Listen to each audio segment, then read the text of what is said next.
ஜெயம் என்ற படத்தின் மூலம் தமிழ் சினிமாவில் நாயகனாக அறிமுகமானவர் நடிகர் ரவி.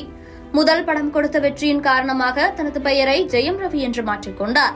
அப்படத்தின் வெற்றிக்கு பின் அடுத்து M Kumaran son of Mahalakshmi, உனக்கும் எனக்கும், சந்தோஷ் சுப்பிரமணியம், பேராண்மை, தில்லாலங்கடி, எங்கேயும் காதல், ரோமியோ ஜூலியட், தனி ஒருவன், அடங்கமரு, மருதன், கோமாளி, பொன்னியின் செல்வன் என தொடர்ந்து நிறைய ஹிட் படங்களை கொடுத்து வந்தார். கடைசியாக இவரது நடிப்பில் பிரதர் படம் வெளியானது. ஆனால் சரியாக ஓடவில்லை. தற்போது இயக்குநர் கிருத்திகா உதயநிதி இயக்கத்தில் நித்யா மேனனுடன் சேர்ந்து காதலிக்க நேரமில்லை எனும் படத்தில் நடித்துள்ளார். இப்படம் பொங்கலை முன்னிட்டு நாளை வெளியாக உள்ளது. இந்நிலையில் இப்படத்தின் ப்ரமோஷன் நிகழ்வுகளில் படக்குழு தொடர்ச்சியாக ஈடுபட்டு வருகிறது. அதன் ஒரு பகுதியாக நடந்த செய்தியாளர்கள் சந்திப்பில் சில ஆண்டுகளுக்கு முன் நான் நடித்த படங்கள் ஓடவில்லை. நான் என்ன தவறு செய்தேன் என யோசித்தேன். என் மீது தவறு இல்லாத போது நான் ஏன் துவண்டு போக வேண்டும் என்று தோன்றியது. அடுத்த ஆண்டே என் 3 படங்களும் ஹிட்டானது. துவண்டு போக தேவையில்லை, விழுந்தால் எழாமல் இருப்பதுதான் தோல்வி. நான் கண்டிப்பாக இந்த ஆண்டு மீண்டு வருவேன். அடுத்தடுத்து மிக நல்ல வரிசையில் படம் செய்து வருகிறேன் என குறிப்பிட்டு பேசியிருந்தார் ரவி.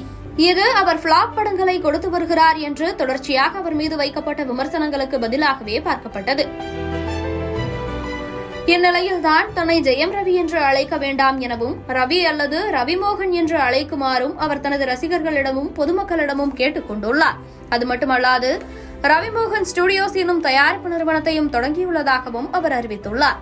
இதுகுறித்து அவர் வெளியிட்டுள்ள அறிக்கையில், அசாத்திய நம்பிக்கை, அளவற்ற கனவுகளோடு புத்தாண்டில் நாம் கால் பதிக்கும் இந்த தருணத்தில் உங்களிடம் என் வாழ்க்கையின் புதிய பயணத்தை குறிக்கும் மாற்றத்தை பகிர்ந்து கொள்வதில் மகிழ்ச்சியடைகிறேன். இந்த நாள் தொடங்கி நான் ரவி அல்லது ரவிமோகன் என்று அழைக்கப்பட விரும்புகிறேன். இந்த பெயர் என் தனிப்பட்ட வாழ்க்கை மற்றும் திரைத்துறை கனவுகளை முன்னோக்கி எடுத்துச் செல்லும். என் கனவு மற்றும் மதிப்புகளுடன் புதிய பயணத்தை தொடங்கும் என்னை இந்த பெயரிலேயே அனைவரும் அழைக்குமாறும், ஜெயம் ரவி என்ற பெயரில் இனிவரும் காலங்களில் அழைக்க வேண்டாம் என்றும் அன்போடு கேட்டுக்கொள்கிறேன். திரைத்துறை மீது நான் கொண்டுள்ள அளவற்ற அன்பின் பாத்திரமாக ரவிமோகன் ஸ்டுடியோஸ் என்ற தயாரிப்பு நிறுவனத்தை துவங்கியுள்ளேன் என்பதை அறிவிப்பதில் மகிழ்ச்சியடைகிறேன். இந்நிறுவனம் உலகளவில் ரசிகர்கள் கொண்டாடும் சினிமாவை திரைக்கு கொண்டு சேர்க்கும் நோக்கம் கொண்டு துவங்கப்பட்டுள்ளது.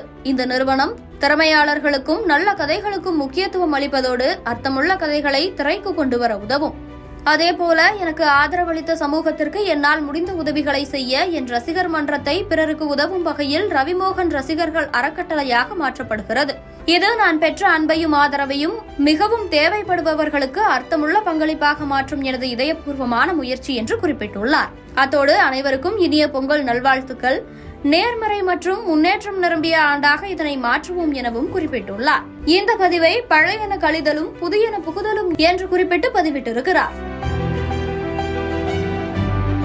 இதற்கு முன்பு தன்னை அல்டிமேட் ஸ்டார் என்றோ தலா என்றோ அழைக்க வேண்டாம் எனவும், அஜித் குமார் அல்லது AK என்று மட்டும் அழைக்க வேண்டும் எனவும் நடிகர் அஜித் குமார் கேட்டுக்கொண்டது குறிப்பிடத்தக்கது.